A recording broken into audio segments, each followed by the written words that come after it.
सरकार के औद्योगिक विकास मंत्री नंद गोपाल गुप्ता द्वारा अपने एक दिवसीय दौरे पर अमेठी पहुंचे। इस दौरान उन्होंने देर रात गांव चलो अभियान के अंतर्गत कार्यक्रम में हिस्सा लेते हुए सागड़ विकासखंड के कटरा गांव में दलित के घर पहुंच करके उसके प्रधानमंत्री आवास पर रात बिताई के साथ ही परिवार के साथ बैठकर खाना खाया। इसके अलावा मंत्री नंद गोपाल गुप्ता ने भाजपा कार्यकर्ताओं के साथ समीक्षा बैठक की और 2024 के चुनाव को लेकर तन्मयता से लग जाने के निर्देश दिए।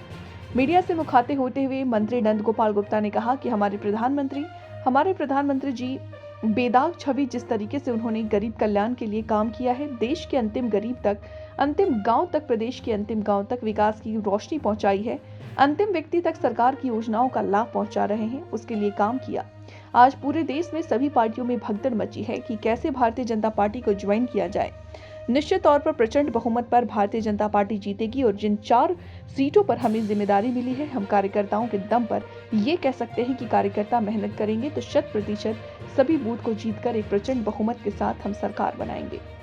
क्या संदेश देना चाहेंगे क्षेत्र? देखिए, हमारी पार्टी कार्यकर्ताओं के दम पर, हमारी पार्टी में देवतुल्य कार्यकर्ता इतनी रात में ठंडी में, इनको किसी को पैसा मिलना कि अपना पैसा लगा करके आए, कहीं से आए, कोई गाड़ी से आया, मोटरसाइकिल से तो पेट्रोल लगा होगा, कोई कार से आया उसका पेट्रोल लगा, कोई साइकिल से आया उसका मेहनत लगा होगा।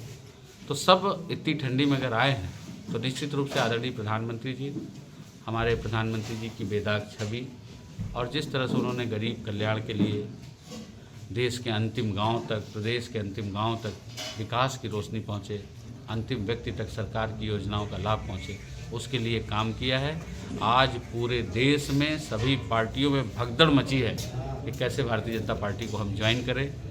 निश्चित रूप से भारतीय जनता पार्टी प्रचंड बहुमत के साथ जीतेगी और जिन 4 सीटों पर मुझे जिम्मेदारी मिली है, हम अपने कार्यकर्ताओं के बल पर ये कह सकते हैं कि ये कार्यकर्ता मेहनत करेंगे और 100% सभी बूथ को जीत करके एक प्रचंड बहुमत के साथ एक ऐतिहासिक जीत दर्ज करेंगे। सर, एक सवाल, कल सरकार में आए हुए थे, अपनी पार्टी के नेता मनोज पांडे के ऊपर भारतीय जनता पार्टी का एजेंट बताया, क्या कहेंगे इस पर? देखिए, एक तो विनाश काले विपरीत बुद्धि,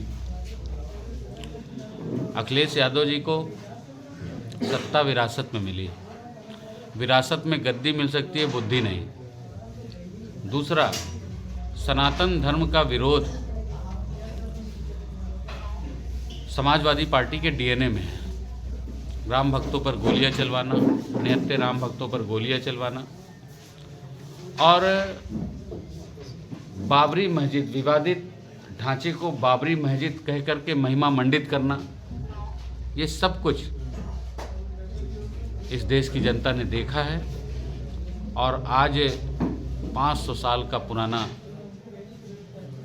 जो संघर्ष का विराम लगते हुए भव्य गगनचुंबी राम मंदिर बना है और 22 जनवरी 2024 को रामलला विराजमान हुए हैं। आदरणीय प्रधानमंत्री जी ने एक उत्सव दे दिया पूरे देश को। 22 जनवरी में देश ही नहीं, पूरी दुनिया में सनातन धर्म को मानने वाले लोगों ने उत्सव के रूप में मनाया है, त्यौहार के रूप में मनाया है।